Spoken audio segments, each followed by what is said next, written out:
होंगे। 5 क्यों? तो एक ये पेज खुद, जैसे कि ये जो लाइन यहाँ पे लिखी है दिस इज मेन पेज, वो तो उसके खुद की लाइन है।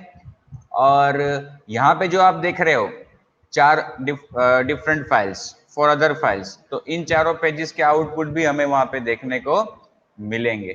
ठीक है, इसका जो आउटपुट है वो हमने कल देखा था।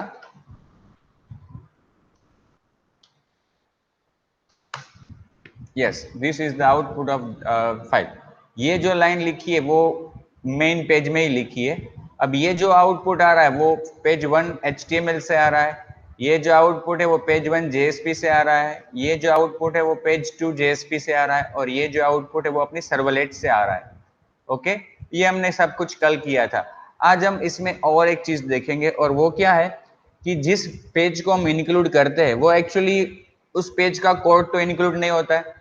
ठीक है ना, देखो हमने कल ये जो अपनी मेन पेज है main3.jsp, वो जब इंटरनली सर्वलेट बनता है तो कैसा होता है वो भी हमने कल देखा था।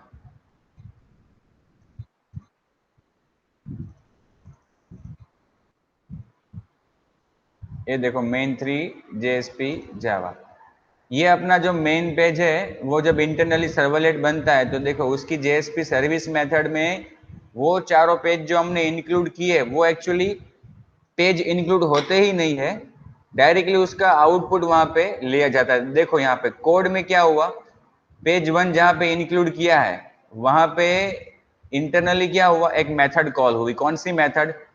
इंक्लूड मेथड, और उसमें रिक्वेस्ट और रिस्पॉन्स भी पास किए गए। ये हमने थ्योरी में डिस्कस किया था कि जो पेज हम इंक्लूड कर रहे हैं, जिस पेज का हम आउटपुट इंक्लूड कर रहे हैं, वो पेज भी सेम रिक्वेस्ट ऑब्जेक्ट को यूज करेगा। मतलब यहाँ पे जो रिक्वेस्ट और रिस्पॉन्स हम पास कर रहे हैं वो क्या है, वो एक्चुअली JSP सर्विस मेथड को जो रिक्वेस्ट और रिस्पॉन्स मिले हैं ना वही है। मतलब कि same objects which are received in JSP are pass to the included page. जो पेज इंक्लूड होता है ना उसको भी वही रिक्वेस्ट और रिस्पॉन्स ऑब्जेक्ट पास किए जाते हैं। तो हम ऐसा कर सकते हैं फ्रेंड्स कि यहाँ से हमने ये डिस्कस किया था थ्योरी में कि हम अगर इंक्लूड हुए पेज को पैरामीटर्स पास करना चाहते हैं तो कर सकते हैं। जैसे कि यहाँ पे हमने JSP इंक्लूड लिखकर कौन से पेज को इंक्लूड किया है, पेज 1.jsp। अब सपोज कि मैं पेज 1.jsp को यहाँ से कोई पैरामीटर पास करना चाहता हूँ तो ऐसा लिखकर हम कर सकते हैं। सपोज नेम इक्वल टू, यहाँ पे पैरामीटर का नाम मैं लिखता हूँ BG कलर, और उसकी वैल्यू रखता हूँ श्यान। ठीक है, ये मैंने क्या किया, मैं पेज 1.jsp को इंक्लूड कर रहा हूँ, मतलब कि उसका आउटपुट में इंक्लूड कर रहा हूँ, और मैंने उसको BG कलर नाम का एक पैरामीटर भी पास किया जिसकी वैल्यू क्या है, श्यान। अब सपोज कि पेज 1.jsp जो है उसमें मैं यहाँ पे डिस्प्ले करता हूँ कलर वैल्यू, कलर वैल्यू, और वो जो कलर मेन पेज से पास हुआ है वो यहाँ पे रिट्रीव कर सकते हैं हम। कौन सी मेथड के जरिए, get parameter. Get parameter method की जो रिक्वेस्ट की है, देखो यहाँ पे रिक्वेस्ट में लिख रहा हूँ, वो रिक्वेस्ट एक्चुअली हमने देखा था जो इंटरनली जावा फाइल बनी है उसमें कि रिक्वेस्ट ऑलरेडी यहाँ पे पास होता है। तो हम इसका मतलब कि यहाँ पे यूज कर सकते रिक्वेस्ट डॉट गेट पैरामीटर, और पैरामीटर का नाम हमने क्या रखा है, BG कलर। क्या रखा है, BG कलर, है ना। तो ये क्या होगा कि वहां से जो पैरामीटर पास हुआ है मेन पेज से वो यहाँ पे सेकेंडरी पेज में हम एक्सेस कर सकते हैं। अब जैसा कि मैंने main3 और पेज 1 दोनों का कोडिंग चेंज किया है तो मुझे वापस उनको सर्वर पे रखना होगा। आपको बता दूं वापस कि main3 फाइल जो है उसको हमने डायरेक्टली रूट में रखा है, मतलब रूट मतलब कि हमारे NJSMTI फोल्डर में। ठीक है, और ये जो पेज 1 है अपना, पेज 1 पेज 1 को हमने कहाँ पे रखा है, वेब INF फोल्डर के अंदर। तो हमें वेब INF फोल्डर में जाकर पेज 1.jsp को पेस्ट करना है। ओके, अब अगर हम अगेन अपना main3.jsp को रन करेंगे, yes, colour value you can see colour value श्यान,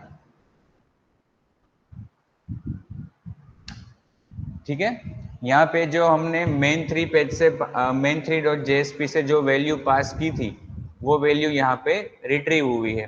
her page में हम उसको रिट्रीव कर सकते हैं, मतलब अगर पास किया है तो हमने यहाँ पे JSP पैराम कहाँ पे लिखा, पेज 1 के लिए जो इंक्लूड स्टेटमेंट लिखा है उसके अंदर। तो इसका मतलब पेज 1 को ये पैरामीटर हमने पास किया। It is not compulsory, but ऐसा लगता है कि कुछ डेटा पास करना है तो कर सकते हैं। इसको भी कर सकते हैं, पेज 2 को भी हम कर सकते हैं, पेज 3 को भी हम पास कर सकते हैं। उसको एक्सेस करने का जो तरीका है वो सेम रहेगा, सिमिलर। अगर ये पेज हम यहाँ पे बैकग्राउंड में सेट करना चाहते हैं तो वो भी कर सकते हैं, बॉडी बीजी कलर।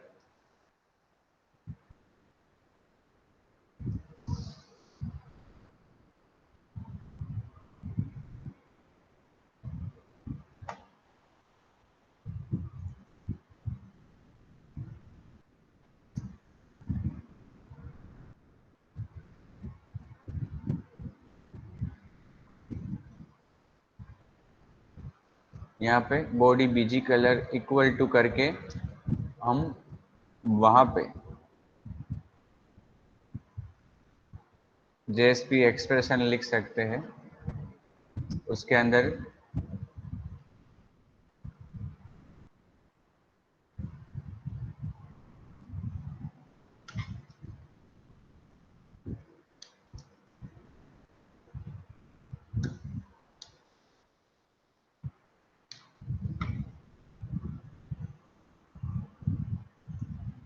तो यहाँ पे क्या आ जाएगा, यहाँ पे आ जाएगा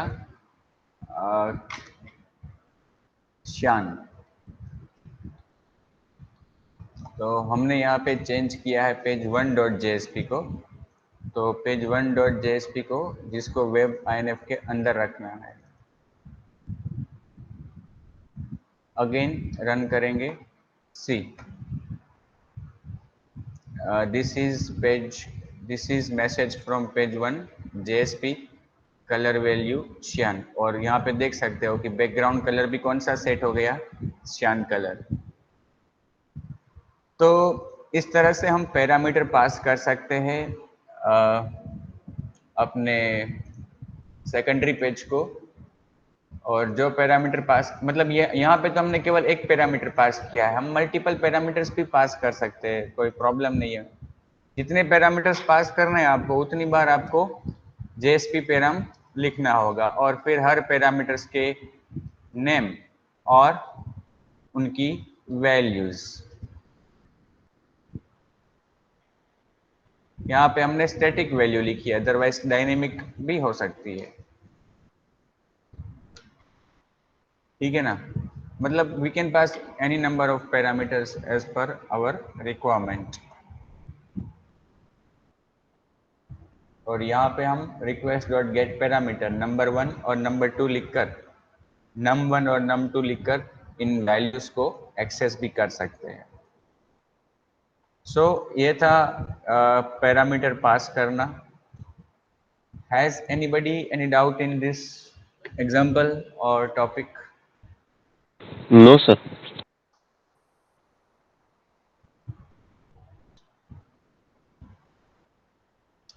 ओके फाइन।